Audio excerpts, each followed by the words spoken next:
Hello friends movies take चेनेलटोत सकलोके स्वागतम जनाइছোঁ।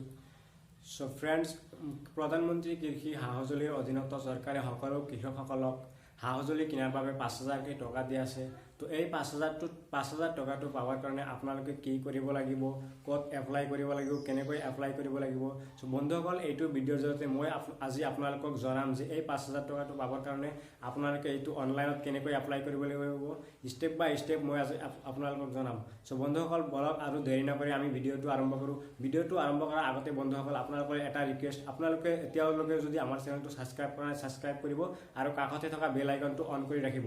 So বলক বন্ধুসকল আমি ভিডিঅ'টো আৰম্ভ কৰোঁ।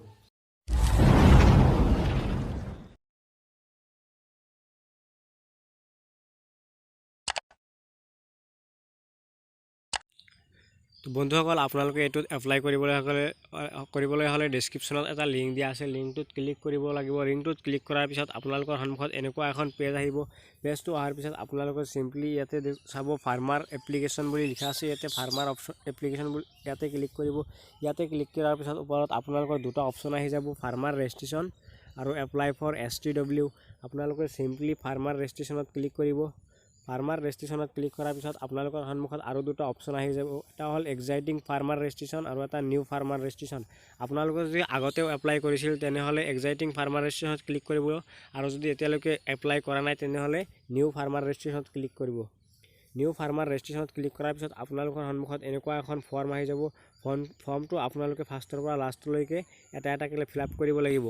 ফাৰ্ষ্টত আপোনালোকৰ আছে এপ্লিকেণ্ট নেম। এপ্লিকেণ্ট নেমত আপোনালোকে নিজৰ নামটো লিখি দিব। তাৰপিছত এপ্লিকেণ্ট টাইপত ক্লিক কৰাৰ পিছত আপোনালোকৰ ইয়াতে 6টা অপশ্যন আহি যাব, 5টা অপশ্যন আহি যাব। ইয়াতে আপোনালোকে চিম্পলি ইণ্ডিভিজুৱেল অপশ্যনটো ক্লিক কৰিব। তাৰপিছত এপ্লিকেণ্ট কেটেগৰীত ক্লিক কৰাৰ পিছত আপোনালোকে লাষ্টত থকা স্মল ফাৰ্মাৰ অপশ্যনটোত ক্লিক কৰিব।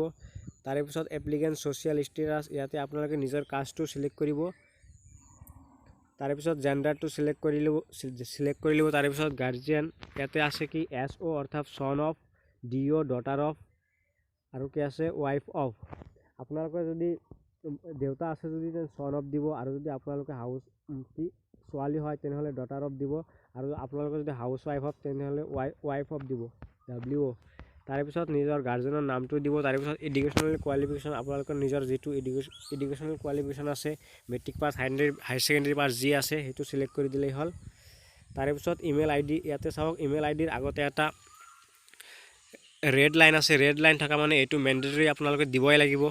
ইমেইল IDটো দিয়াৰ পিছত ইনকাম পাৰ এনিউয়ামত আপোনালোকৰ বছৰীয়া ইনকাম কিমান সেইটো লিখি দিলেই হ'ল। ৰেচন কাৰ্ড নাম্বাৰ এইটো আপোনালোকে দিবও পাৰে নিদিব পাৰে, পেন কাৰ্ড নাম্বাৰ। তাৰপিছত আধাৰ নাম্বাৰ আছে যদি দি দিব, ড্ৰাইভিং লাইচেঞ্চ নাম্বাৰ আছে যদি দিব। তাৰপিছত ইলেকশ্যন ভোটাৰ ID ইয়াৰে আগতেও চাব ৰেড লাইন আছে মানে এইটো আপোনালোকে কম্পালচাৰি দিবই লাগিব। তাৰপিছত কি ভোটাৰ ID এজ, ইয়াতে আপোনালোকে যদি ডেট অফ বাৰ্থ দিব বিচাৰে তেন্তে DOB চিলেক্ট কৰিব, আৰু যদি বয়সটো লিখি দিয়ে তেন্তে এজত চিলেক্ট কৰিব। আপোনালোকে ডেট অফ বাৰ্থটো লিখি দিয়াই ভাল হ'ব। তাৰপিছত ভোটাৰ ID ইমেজ, আপোনালোকে ভোটাৰ IDৰ ফটোটো আপলোড কৰিব লাগিব। ইয়াতে চাওক চাইজটো ধৰা আছে কি 2048 KB বুলি, আপোনালোকে চাইজটো মিলাই আপলোড কৰি দিলেই হ'ল। তাৰেপিছত আপোনালোকে ষ্টেট চিলেক্ট কৰিব, নিজৰ ষ্টেটটো চিলেক্ট কৰিব। তাৰেপিছত নিজৰ ডিষ্ট্ৰিক্টটো চিলেক্ট কৰি দিব। ব্লক, আপোনালোকৰ যিটো ব্লক আছে সেই ব্লকটো চিলেক্ট কৰিব। তাৰেপিছত চাৰ্কল, ADO চাৰ্কল, পঞ্চায়ত, এইবিলাক এটা এটাকৈ ফিল আপ কৰাৰ পিছত আপোনালোকে তলত আহি যাব। তলত অহাৰ পিছত ইয়াতে বেংক ইনফৰমেশ্যন আছে, বেংক ইনফৰমেশ্যনত আপোনালোকে ফাৰ্ষ্টত বেংকৰ নামটো লিখিব। তাৰেপিছত কোনটো ব্ৰাঞ্চত আপোনাৰ একাউণ্টটো সেই ব্ৰাঞ্চৰ নামটো লিখিব, ব্ৰাঞ্চৰ এড্ৰেছটো দিব ইয়াতে। তাৰেপিছত MICR কোডটো আপোনালোকৰ IFSC কোডৰ লাষ্টৰ 5টা নাম্বাৰ আছে, সেই 5টা নাম্বাৰ MICR কোড হয়, সেইকেইটা দিলেই হ'ল। তাৰপিছত IFSC কোডটো দিব। একাউণ্ট টাইপ, এতিয়া আপোনালোকৰ কাৰেণ্ট একাউণ্ট, ছেভিং একাউণ্ট যি আছে সেইটো চিলেক্ট কৰি দিব। তাৰেপিছত একাউণ্ট নাম্বাৰটো লিখিব, আৰু কনফাৰ্ম একাউণ্ট নাম্বাৰটো ইয়াতে আকৌ কনফাৰ্ম কৰি দিব। তাৰেপিছত ৰিলিজিয়নত চিলেক্ট কৰিব, আপোনালোকে নিজৰ ধৰ্মটো চিলেক্ট কৰি দিলেই হ'ল।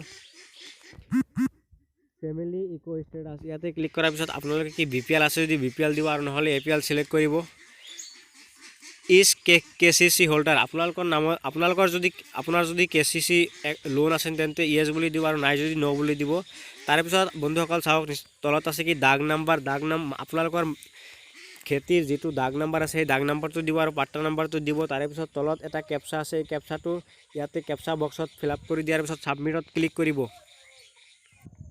ছাবমিট বটনটোত ক্লিক কৰাৰ পিছত আপোনালোকৰ সন্মুখত এনেকুৱা এখন পেজ আহি যাব। পেজটো স্ক্ৰল ডাউন কৰাৰ পিছত আপোনালোকে তলত দেখিব পে অপশ্যন বুলি। আপোনালোকে এতিয়া 10 টকা এটা পে'মেণ্ট কৰিব লাগিব। তো আপোনালোকে এতিয়া পে'মেণ্ট অপশ্যনত ক্লিক কৰক। পে অপশ্যনটোত ক্লিক কৰাৰ পিছত আপোনালোকৰ সন্মুখত এনেকুৱা এখন পেজ আহি যাব। এনেকুৱা এখন পেজ অহাৰ পিছত আপোনালোকে পে উইথত ক্লিক কৰিব লাগিব। পে উইথত ক্লিক কৰাৰ পিছত আপোনালোকে এতিয়া কেনেকৈ পে'মেণ্ট কৰিব, HDFC বেংকৰ ক্ৰেডিট কাৰ্ডৰ পৰা, HDFC বেংকৰ ডেবিট কাৰ্ডৰ পৰা, বেলেগ বেংকৰ ক্ৰেডিট কাৰ্ড ডেবিট কাৰ্ডৰ পৰা, নেট বেংকিং, UPI আপোনালোকে যিটো অপশ্যনৰ পৰা পে'মেণ্ট কৰিব সেইটো অপশ্যনত ক্লিক কৰিলেই হ'ল। বন্ধুসকল আজিৰ ভিডিঅ' এইখিনিয়েই। ভিডিঅ'টো যদি ভাল লাগিছে লাইক কৰিব, কমেণ্ট কৰিব আৰু শ্বেয়াৰ কৰিব।